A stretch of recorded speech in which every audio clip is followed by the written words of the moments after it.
Então, o médico da emergência pré-hospitalar móvel, SAMU, por exemplo, o GRAU, por exemplo, tantos outros, ele está lá para fazer uma parte. Não tem expectativa que você é o grande herói, né, que você vai salvar a vida dele ali. Salva, mas existe uma continuidade que seja no pronto-socorro, mas principalmente no hospital, em estruturas mais organizadas e mais complexas. Então, qual que é o perfil desse médico? Ele tem que ter um perfil. Ele tem que ser um médico imediatista, né? Ele tem que ter toque, ele tem que ter algumas aberrações para ele poder dar certo no pré-hospitalar móvel, por exemplo. E na regulação, ele tem que gostar de gestão. Ele tem que gostar de Tem que gestão. gostar de gestão, tem que gostar de processos de trabalho, porque para fazer regulação é puramente gestão, é legislação. Como é que você vai aplicar? Pode ou não pode? Tem uma área técnica, sim, de Sim. classificação da gravidade. Classificação da gravidade. Entra alguém falando que está com dor no peito. Essa dor no peito é o quê? É uma angina? É um infarto? Ou é uma qualquer outra patologia que não tenha gravidade? Entendeu? Para você fazer essas diferenciações. Entrou uma queda, essa queda, ela é grave, não é grave? Então tem uma parte técnica, mas tem toda uma outra parte que ela é gestão, que necessita saber legislação, que necessita saber das grades de referência e muitas outras coisas.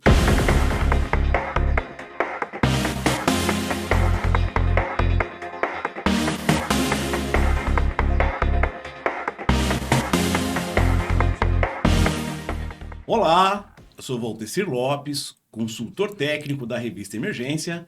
Estamos hoje diretamente no estúdio da Animaseg e hoje nós vamos falar sobre atendimento pré-hospitalar e regulação médica. Quem trouxemos hoje? Nós trouxemos o Antônio Onimaro. Antônio Onimaro, obrigado por você vir aqui, é um prazer Obrigado, tê-lo Valdeci, aqui obrigado pelo conosco. convite. É uma honra estar aqui.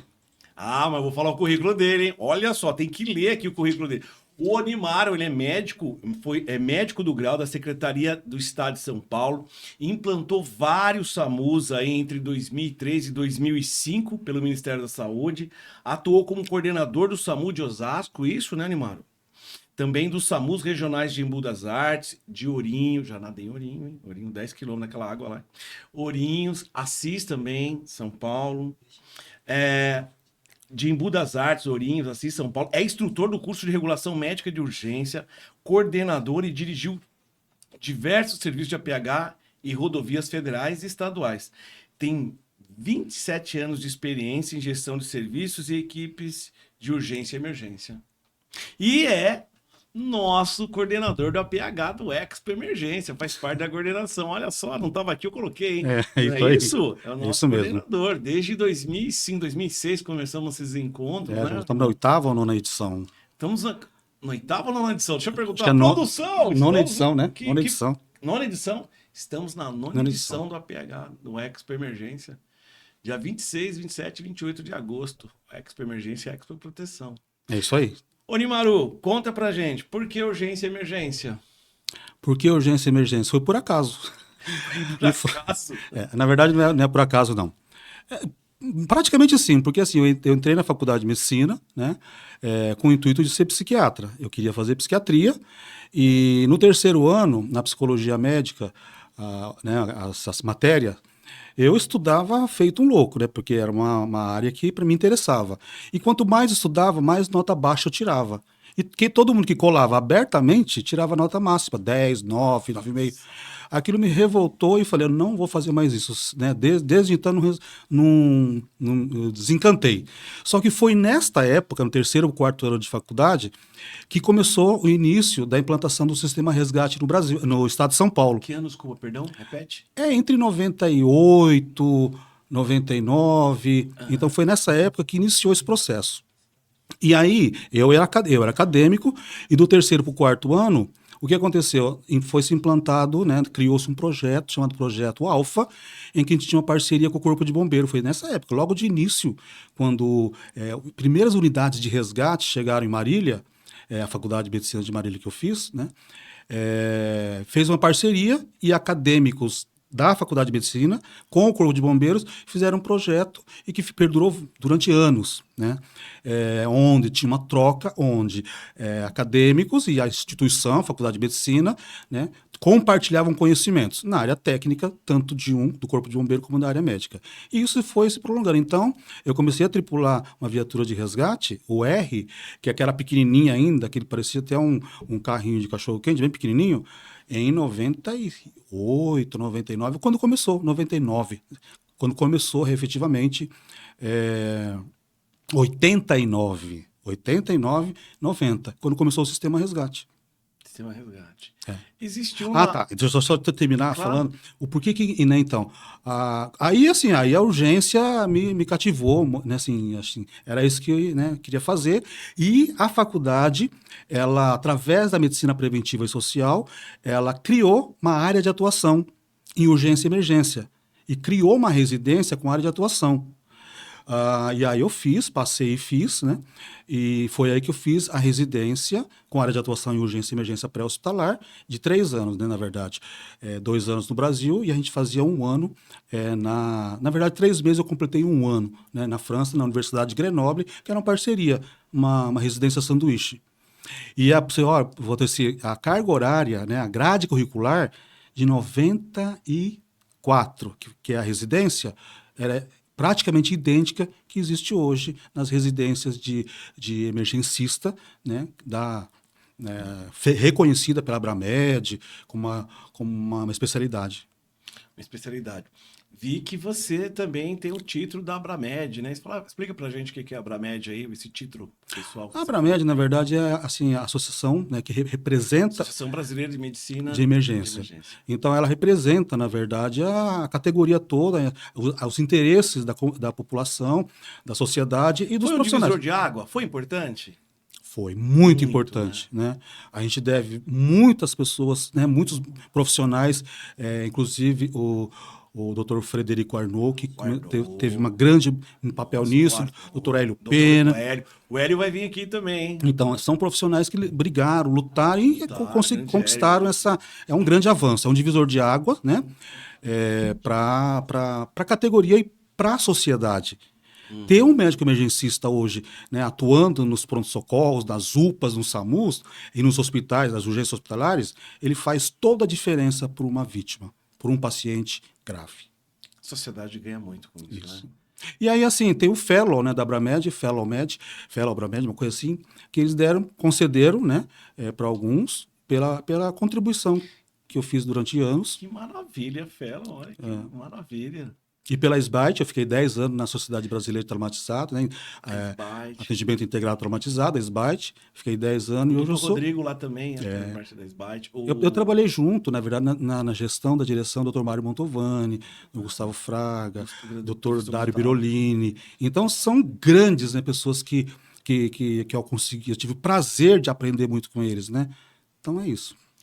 Então você viu e participou do início do SAMU, né? Sim. É que as histórias são, assim, as histórias que foi nossa, mas isso aconteceu ao mesmo tempo em vários estados, né? Em talvez diferentes épocas ali, poucos, né? Mas você participou do início, né? Participei. Na verdade, essa história, eu não vou nem entrar no mérito. Se tinha ou não pré-hospitalar, né? Fato é que existiam, sim, serviços com ambulância, com médico, com uma suposta central de regulação, mas não era nada oficializado.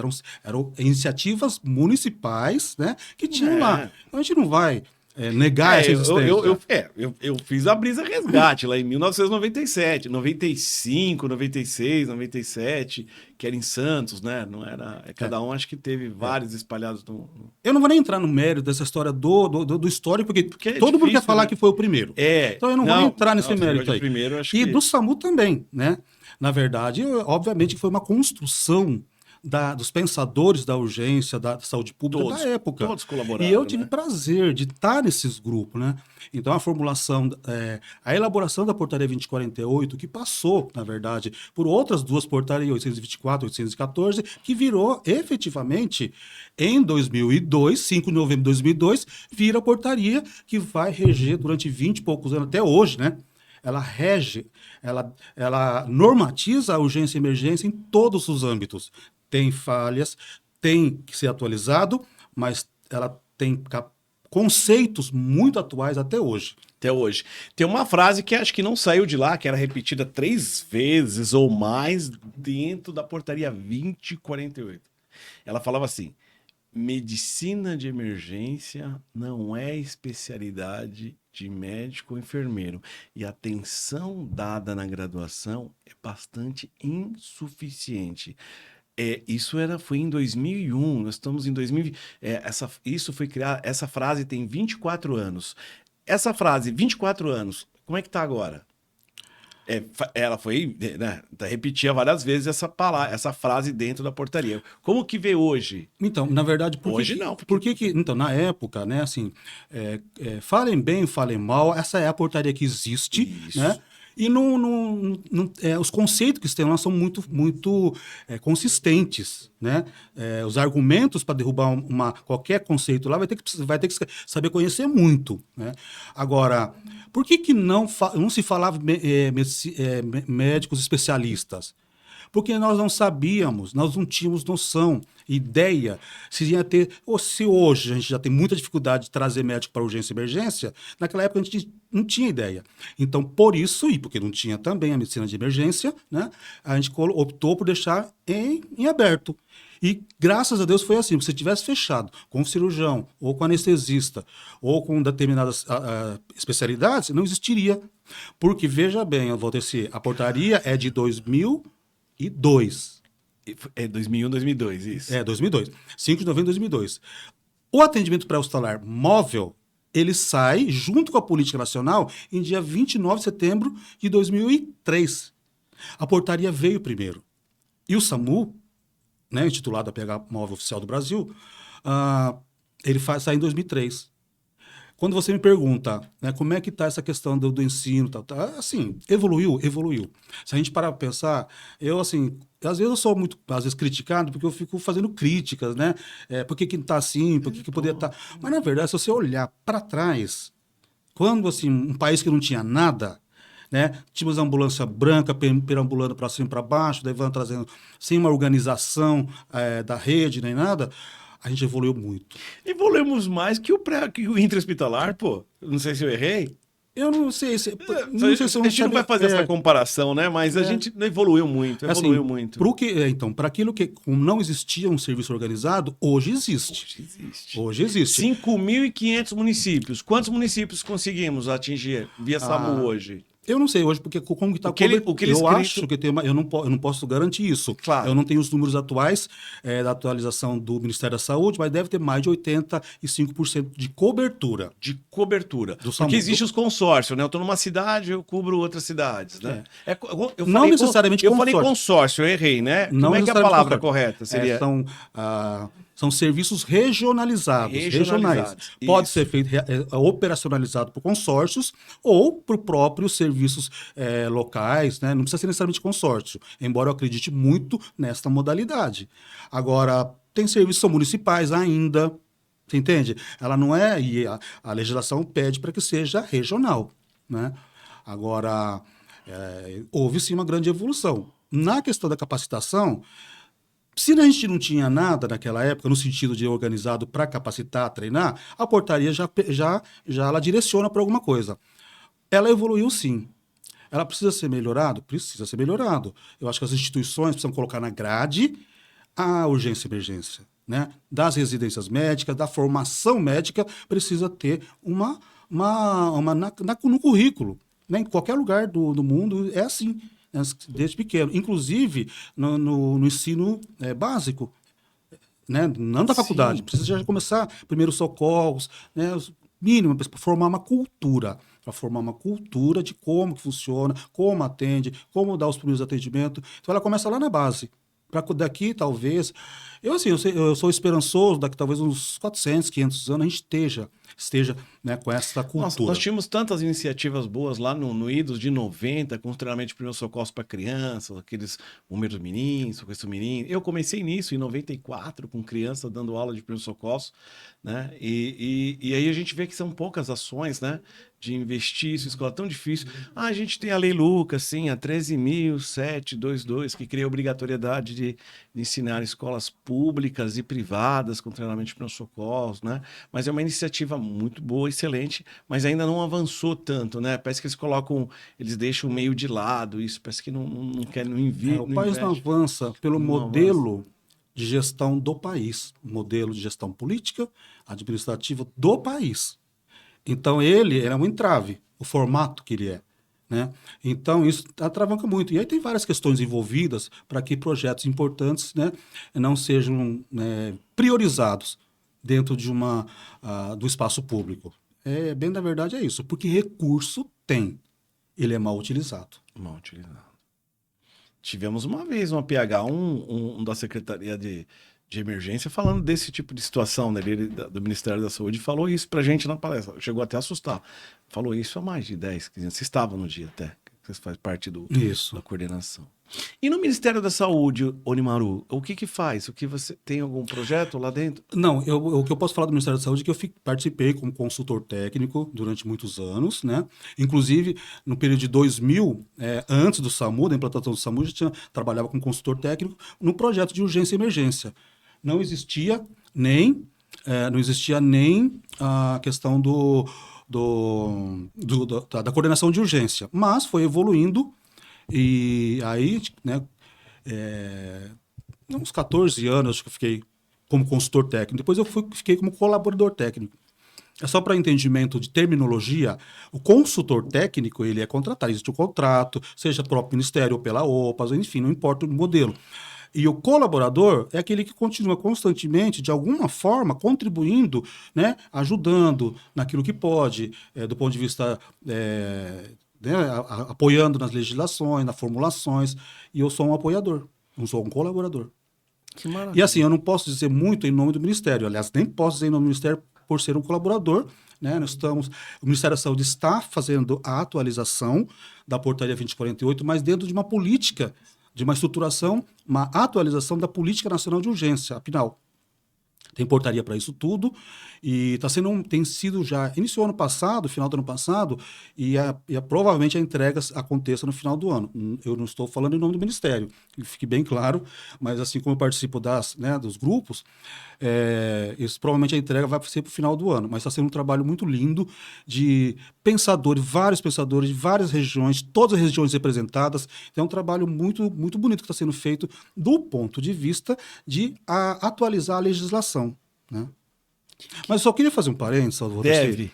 É assim, quem faz crítica à Portaria 2048 porque ela está velha, porque está desatualizada, não é bem assim. Se o que existe hoje na portaria tivesse, né, se os gestores tivessem a capacidade técnica, coragem de colocar em prática, muita coisa não estaria como está. Por exemplo, na portaria é muito claro falando que o veículo do tipo A, ambulância simples de transporte de paciente, deveria ter um auxiliar técnico de enfermagem. Qual nesses municípios, neste Brasil afora, numa ambulância branca do tipo A, tem um técnico de enfermagem? Me fala. Então, ter uma legislação, assim, ela está lá, é de 2002. Ela está lá escrito, várias coisas, vários conceitos. Quem não coloca em prática são os gestores. Então, não vem ficar culpando a 2048. Claro. Ela precisa ser atualizada, eu repito, precisa. Mas não é isso. Às vezes está lá dentro, eles não fazem, né? Mas ela vem com um divisor de águas pra gente, né? É um divisor. Nossa, foi assim, excepcional. Aquilo foi um divisor de água pro Brasil. Críticas de todos os lados, como você falou, veio. Mas foi um divisor de águas para nós.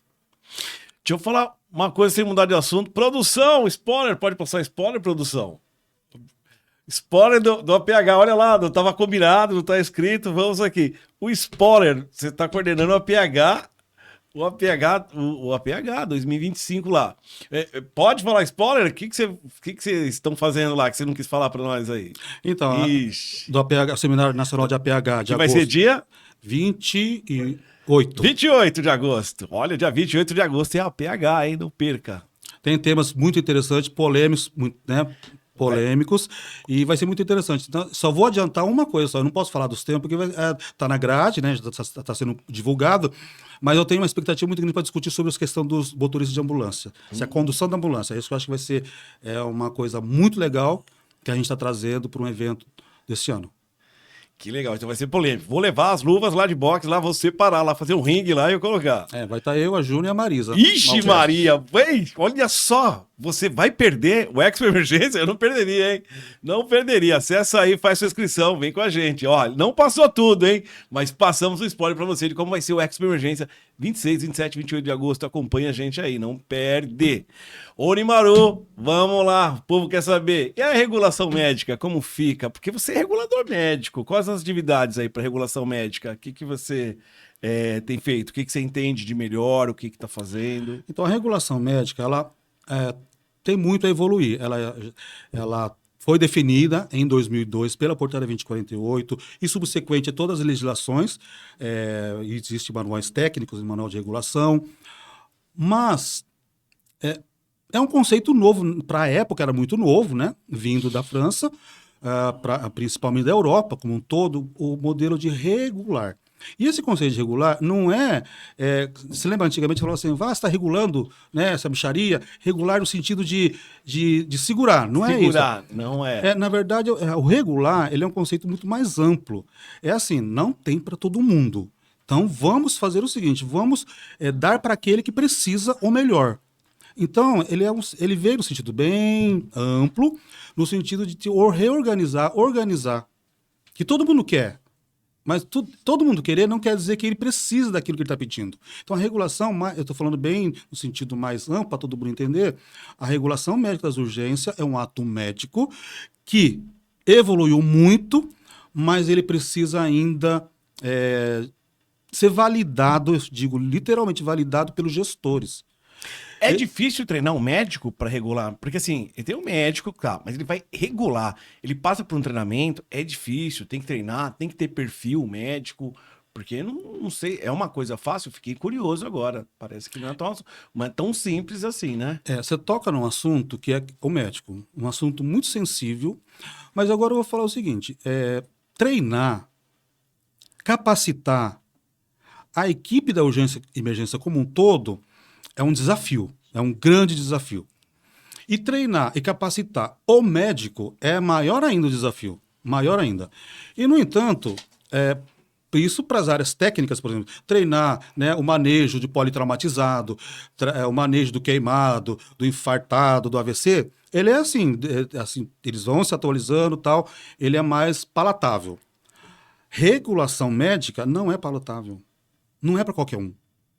Então tem uma questão.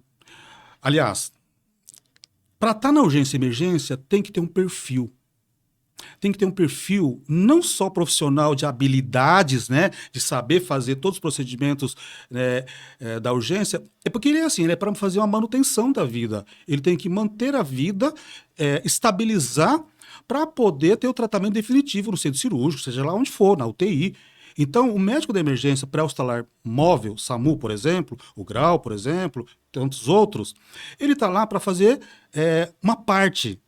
Não tem expectativa que você é o grande herói, né, que você vai salvar a vida dele ali. Salva, mas existe uma continuidade, que seja no pronto-socorro, mas principalmente no hospital, em estruturas mais organizadas e mais complexas. Então, qual que é o perfil desse médico? Ele tem que ter um perfil. Ele tem que ser um médico imediatista, né? Ele tem que ter toque, ele tem que ter algumas aberrações para ele poder dar certo no pré-hospitalar móvel, por exemplo. E na regulação, ele tem que gostar de gestão. Ele tem que gostar de gestão. Tem que gostar de gestão, tem que gostar de processos de trabalho, porque para fazer regulação é puramente gestão, é legislação. Como é que você vai aplicar? Pode ou não pode? Tem uma área técnica, sim, de classificação da gravidade. Classificação da gravidade. Entra alguém falando que está com dor no peito. Essa dor no peito é o quê? É uma angina? É um infarto? Ou é uma qualquer outra patologia que não tenha gravidade? Entendeu? para você fazer essas diferenciações. Ó, entrou uma queda, essa queda, ela é grave, não é grave? Então tem uma parte técnica, mas tem toda uma outra parte que ela é gestão, que necessita saber legislação, que necessita saber das grades de referência e muitas outras coisas. A regulação médica das urgências, ela avançou, está nesses 22 anos aí, 23 anos do SAMUS, e lembrando bem que a Central de Regulação de Urgência não é do SAMU, ele é também para o SAMU. Eles estão juntos no mesmo espaço físico, muitas vezes, por uma questão de praticidade, né? Porque o SAMU não existe se não tiver uma central onde tem uma ligação, alguém ligando. Mas a Central de Regulação existe sem o SAMU. Sim. Porque ele faz a regulação, o ordenamento das portas de urgência. Então, esse é um conceito que veio do começo da implantação do SAMU, porque foi, do ponto de vista arquitetônico, do ponto de vista de logística, era fácil tá implantando o SAMU no Brasil, junto com a Central de Regulação. São momentos diferentes, são momentos iguais. Então, mas isso não quer dizer que o SAMU é do SAMU. Não é do SAMU. Ele é também do SAMU, ele regula também o SAMU, mas regula as portas de UPA, as portas de todos os prontos atendimento, prontos socorros, não que seja UPA, portas hospitalares, a atenção primária, os CAPs, aonde tiver doente grave, aonde tiver doente que precisa, é do SAMU. E isso tem que ficar bem claro para qualquer um que trabalha no SAMU. Se você não entender isso, não fica no SAMU, vai embora. Uhum. Por quê? Porque essa história de fazer transferência interhospitalar, que é a grande polêmica da regulação, a diferença é quando que é um transporte interhospitalar que não é do SAMU e quando é do SAMU. Quando um paciente está numa unidade e precisa de um outro lugar de alta complexidade, senão se ele ficar lá vai morrer, esse paciente é do SAMU. Não importa se ele está na UPA, não importa se ele está no posto de saúde, não importa se ele está na rua, não importa se ele está no sítio, na rodovia. Ele não pode ser tratado ali. Ele não vai resolver o problema dele lá. Ele precisa de o quê? De um lugar de alta complexidade. Esse paciente que é grave é do SAMU. E existe uma linha tênue daquele que está internado, que necessita de uma transferência, um transporte. Não que não precise ser realizado por uma equipe especializada em transporte. O que acontece hoje? O SAMU, as equipes do SAMU Suporte Avançado de Vida, né, uma boa parte deles, eu não vou falar que são todos, uma boa parte deles fazem transferência interunidades em longa distância sem ter o preparo adequado. Para fazer uma transferência dessa, precisa ter o conhecimento de várias particularidades, por exemplo, de um paciente internado em UTI. Tem bomba de difusão, tem respirador, tem todo um manuseio que é diferente. É diferente daquele que você vai atender na rua, né? Você faz o primeiro atendimento para levar para a unidade para tratamento definitivo. Né? Então, o SAMU tem que ter claro que o perfil desse médico não é tão só ser médico, e muito menos só ter algum curso LS da vida. Isso não vai fazer dele um médico emergencista. Legal. Ô, Nimaru, o que fez você virar? Que história fez você virar emergencista? Porque eu sei que tem uma história aí. Que história? Então essa história, na verdade, é quando eu falei para você já a história do... como fala quando eu fiz psicologia, né, na faculdade, eu fiz psicologia. Eu fiz quando no terceiro ano, na área, né, no módulo de psicologia, comecei a ir muito mal, fiquei revoltado, falei assim, não gosto mais disso, e aí que iniciou o projeto Resgate de São Paulo, e aí eu fui para emergência, e a partir daí não parou mais, entendeu? Então a emergência saiu de uma coisa que eu tinha imaginado para a vida como psiquiatra, para virar um emergencista. E aí fiz a residência, né? Tem toda uma história minha dentro da residência de urgência, na área de atuação, né? Então, isso me fez virar, né, um emergencista e gostar da urgência e emergência. Que lindo. E você tem uma larga experiência em rodoviária também, né? E como é que está essa parte de rodoviária e quais as rodovias que você participou? Então, assim, no começo da minha carreira, porque assim, quando você sai do país e vai fazer, né, parte dos seus estudos fora do Brasil, e naquela época, na década de 90, quando você volta o cara. Então eu era o cara do APH, ainda que ninguém conhecia. que nem não existia ainda, Não existia. oficialmente, legalmente, mas as discussões já existiam, os debates já existiam. E eu participei disso tudo, por isso que é uma honra, é um privilégio eu ter participado de tudo isso. Agora, a questão das rodovias... Então, a minha vida começa efetivamente quando eu volto da França, fico 1 ano em Marília, vindo para São Paulo num contrato emergencial do sistema resgate. Porque o grau não chama grau de hoje. Ele já existia em 89, 90, já existia. Projeto Resgate, não é? Projeto Resgate. Eu então entrei como 733. Era um contrato determinado, né? E vinha para cá, comecei a trabalhar aqui e voltar para Marília. Fiquei 1 ano fazendo esse trânsito. Voltando para cá em 97, comecei a prestar o concurso, passei. E tem uma história bem legal nessa história de passar. Quando você quer uma coisa, porque a minha vida era isso, né? Fazer atendimento de emergência dos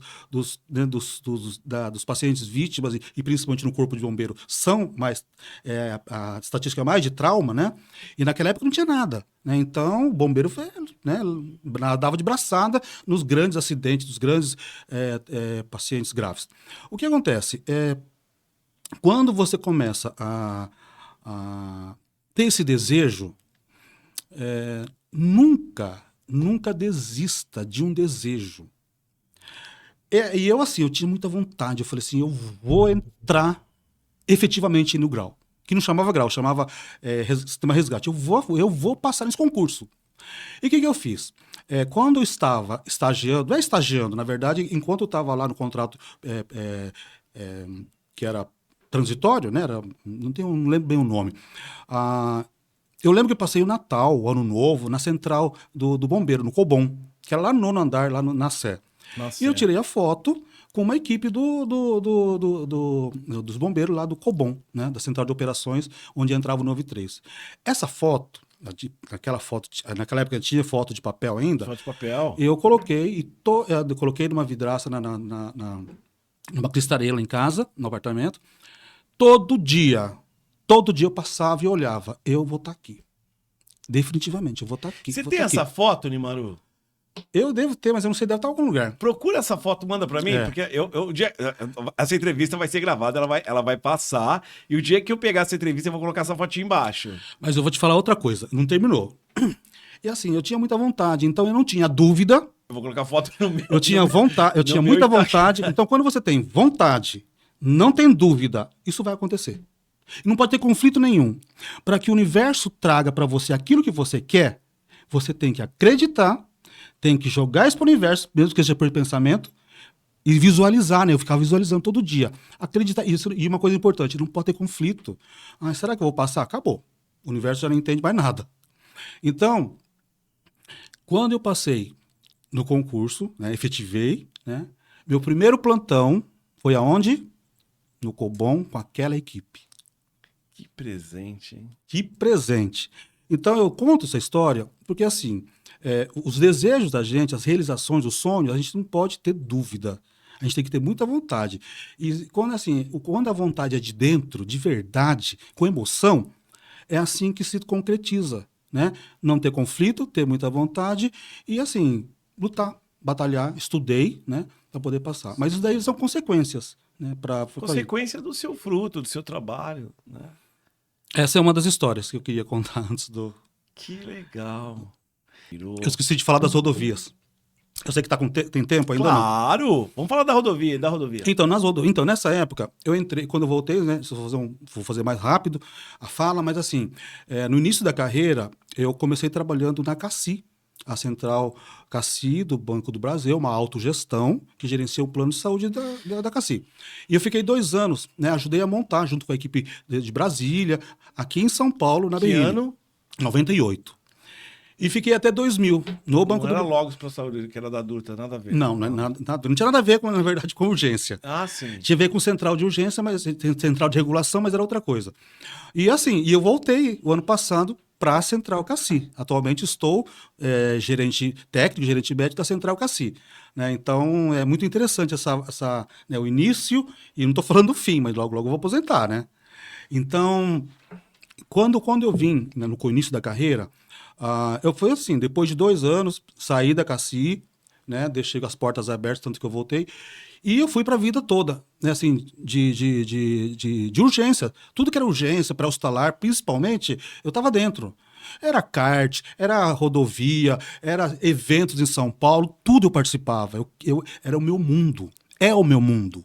O SAMU é minha vida, né? Então, a PH é minha vida. Quando em 98, não, foi em 98, acho que foi 98, 99, 2000, foi. 98, a primeira concessão do Estado foi a Via Oeste. E o primeiro plantão dessa concessão, da Via Oeste, que não era a CCR, era a Via Oeste, né? Então, eu trabalhei para uma empresa terceirizada, na época, serviço terceirizado, e o primeiro plantão, antes de iniciar, começa meia-noite nas rodovias, quando entra um contrato vigente. Foi na Castelo Branco, no quilômetro 24, lá mais ou menos, que tinha posto de polícia. Antigamente tinha um posto de polícia lá. Primeiro plantão. Então eu começo minha vida também na rodovia em 98. 98, 99, acho que é 98. E daí para frente eu continuei. Então eu trabalhei na Castelo Branco, na gestão que não era CCR, mas depois eu entrei para uma empresa, a BR Vida, do Dr. Edson, e aí eu fui, né, coordenador e diretor médico dessa empresa. Como diretor médico, eu atuava em várias rodovias. Então eu tinha coordenadores, tinha uma equipe, teve uma época que eu tinha 600 colaboradores, médicos, enfermeiros, secretistas, administrativo, Nossa. da Fernão Dias, de Belo Horizonte até Extrema, a Dom Pedro, a Regis Bittencourt, Regis Bittencourt. Via Par, Regis aí pra Curitiba, e tem uma que era, que estou falando naquele período, nesses 14 anos, então tinha de Curitiba a Florianópolis. Eu fazia de Belo Horizonte a Florianópolis de carro, indo de base em base, fazendo visita técnica, né? Acompanhando, fazendo a direção técnica, né? Então foram anos de muito aprendizado, muito aprendizado. E grandes amigos nasceram daí, né? Então a minha história na rodovia é essa, assim, eu tenho uma saudade muito grande.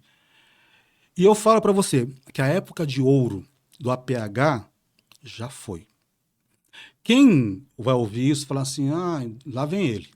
Mas, na verdade, antigamente, assim, antes, né, no início, no primórdio, era diferente.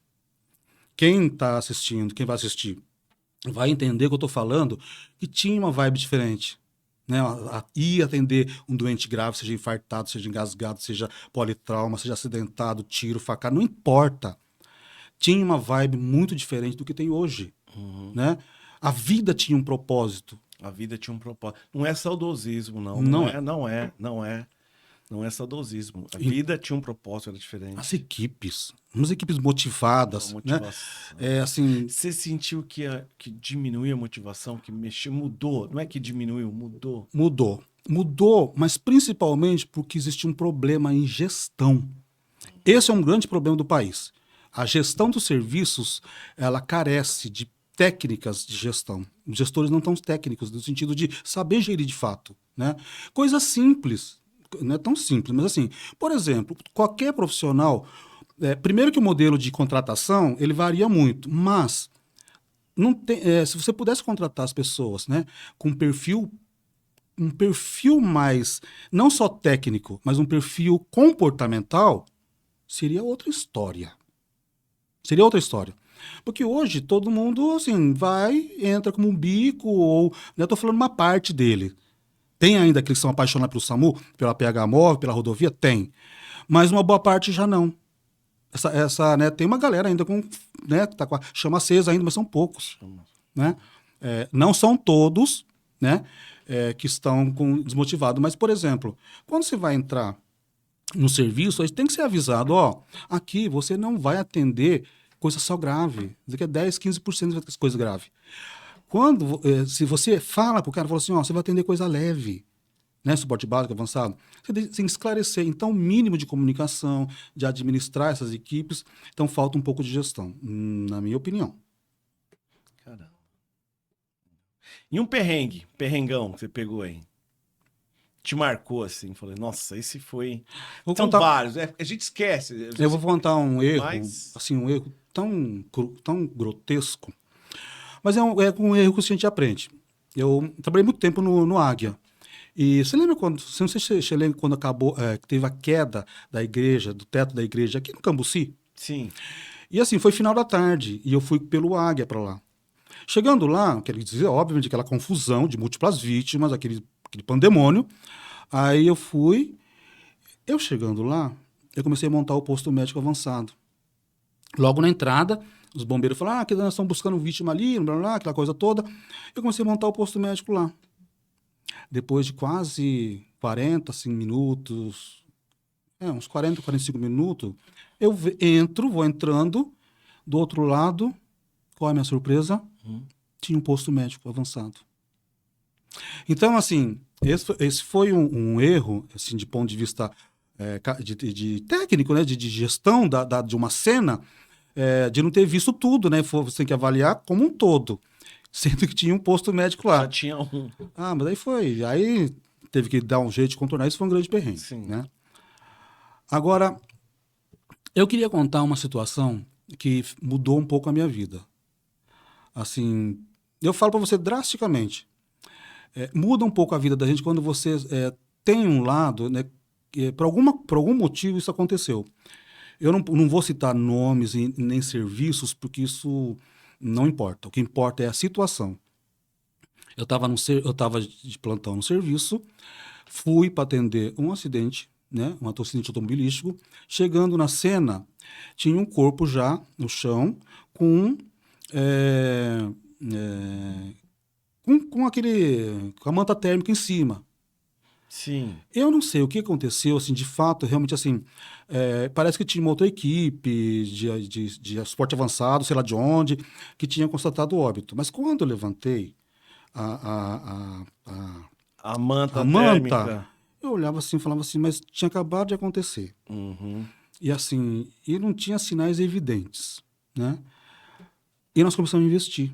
Falei com a enfermeira, começamos a investir. Esse paciente voltou. Recuperou e nunca mais fiquei sabendo dele. Eu sabia que ele tinha voltado no hospital, às vezes a gente acompanhava. Aí quando eu voltei uma época, essa é uma coisa que me emociona muito. Quando eu estava no hospital, quando eu tinha acabado de levar o doente, estava esperando, né? O bombeiro trazia a maca, sei lá o que que era. Eu estava junto com eles. Aí veio um senhor me chamar, né? Ele falou, doutor, não sabia meu nome. Doutor, você não tá lembrado de mim? Eu falei, não tô, de verdade, desculpa, mas eu não tô. Ele falou assim, o senhor me atendeu, eu tava morto. Nossa. Eu tava morto. Como assim? Ah, não, foi assim, assim, assado. E aí, assim, ele pegou e falou assim, eu só vim agradecer. Eu e meu filho. Tava a criança do lado dele. Uns 5, 6 anos. Aquilo, eu fiquei assim, tão abalado emocionalmente com aquilo, porque Feliz. né, assim, qual que é a consequência de qualquer ato que a gente faz? Você pode dar possibilidade para alguém de ter, por exemplo, o pai dele estava lá, tá vivo, tá com ele. Ele poderia não estar. Poderia não estar. Então, é assim, hoje eu sigo meus instintos. Tecnicamente, obviamente, mas tem muita coisa que é por instinto. Então, aquilo mexeu demais comigo, mexeu demais. Foi, digamos assim, que 1/3, né? Já faz uns 10 anos. Não. Eu vou te falar quantos anos que faz. 12 anos. 12 anos foi pouco tempo. 12 anos atrás. Então, assim, saber que aquela criança teve uma possibilidade de ter um pai, né? Porque eu tinha ajudado, porque na verdade não fui eu que fiz, né? Eu não sou o detentor da vida e da morte. É Deus. Deus. Então, mas a gente tem que usar o que nós nos propusemos. A gente se propôs a isso, vá até o fim. Vá até o fim. Porque isso tem uma consequência para quem faz e para qualquer outra pessoa que está ajudando. Você está na vida para isso, né? Pelo próximo. Então, essa foi uma passagem que me marcou muito e eu não esqueço. Eu tenho até a foto dele e tudo, mas deve estar perdido nos vários arquivos lá. Essa foi uma coisa assim, me emocionou muito nesse dia, né? Então, mais me fez uma pessoa melhor, no sentido de conseguir trilhando aquilo que eu acreditava. E isso serviu para você passar para frente para os outros, falar, não confia só nisso. Às vezes tem a página 2 e o Nimaru escreveu a página 2, como vários outros escreveram a página 2 do livro, porque às vezes nem tudo está no livro, né, Nimaru? Não. E a gente tem que, assim, a gente está lá por um propósito. Se você chegar numa qualquer cena, né, a sua tomada de decisão enquanto médico, tem que tomar muito cuidado para você fazer isso. Porque se tem alguma possibilidade daquele momento, é sua equipe, é você. Então, eu falo para aqueles médicos, para aqueles enfermeiros, para aqueles bombeiros, para aqueles profissionais da área da PH, que chega lá, olha a cena e fala assim, tá morto. Tipo assim, entendeu? E não faz nada. Não vai... Obviamente, estou falando em situações que realmente, assim, não tem evidência de morte, de óbito, de lesões incompatíveis com a vida. Mas, assim, investir, tentar, é o mínimo que você tem que fazer. Né? Então, porque essa decisão não é sua. Essa decisão não é sua. Né? Então, se você tiver um papel, uma função neste momento, faça valer. Né? Porque é isso que importa. Que linda história. Linda história. Onimaru, existe uma cidade no Japão, Onimaru. Não é uma cidade no Japão. Na verdade, existe, né? Tem um santuário com a família, com os meus ancestrais. Os seus ancestrais. E a famosa espada. A famosa espada Onimaru. Onimaru. Que vem da descendência dos antepassados dos samurais. Eu tenho sangue azul, né? Sangue azul. Descendentes dos meus avós, dos antepassados todos mesmo, uma linhagem. Carrega esse DNA dentro. De samurai. De samurai, nosso samurai. Hoje estivemos aqui com um samurai, mas ele vai contar para nós. Quem te inspirou?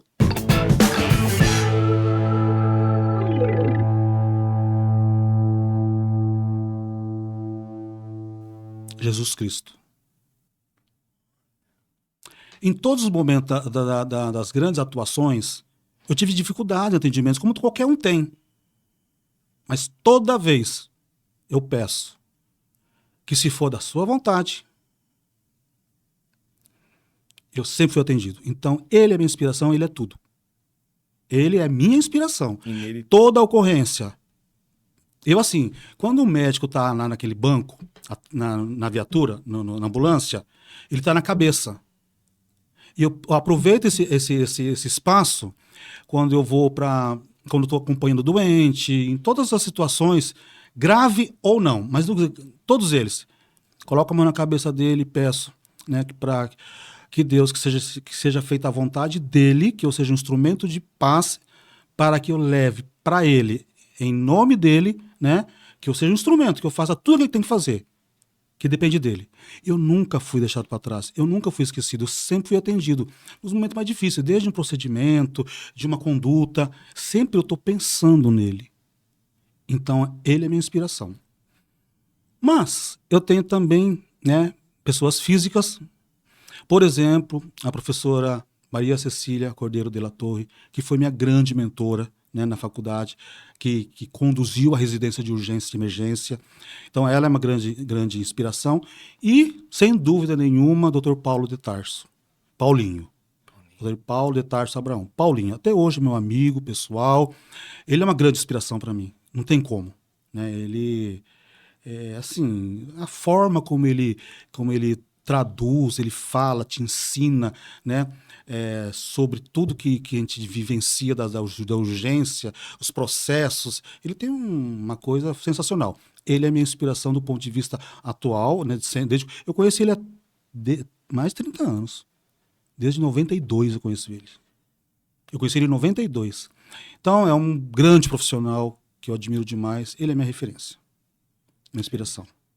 Onimaru, para encerrar aqui a nossa entrevista, deixa uma mensagem aí para os nossos telespectadores aí da revista Emergência.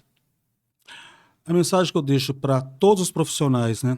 todos os profissionais da urgência e emergência, em especial, vou falar aqui do atendimento pré-hospitalar móvel, né? Tanto do rodoviário, como do Grau, de outros nomes, SAMU 92, condutores de ambulância, técnicos auxiliares, médicos, enfermeiros, TARMs, radiooperadores, todos. E aqueles principalmente que estão na assistência. A sua tomada de decisão, da forma como você vai atender, ele tem uma responsabilidade, né? Você tem uma responsabilidade nessa tomada de decisão enorme, que vão trazer consequências para você e para todos aqueles que estão sendo atendidos, para a vítima e seus familiares. Então, faça aquilo que você tem que fazer. Faça aquilo que você tem que fazer. Não importa, porque é para isso que nós estamos aqui neste mundo. É isso. Olha, hoje conversamos com essa pessoa iluminada, que é o Antônio Nimaru. Antônio, meu, muito obrigado pela sua presença aqui no Emergência Entrevista. E o Emergência Entrevista fica por aqui.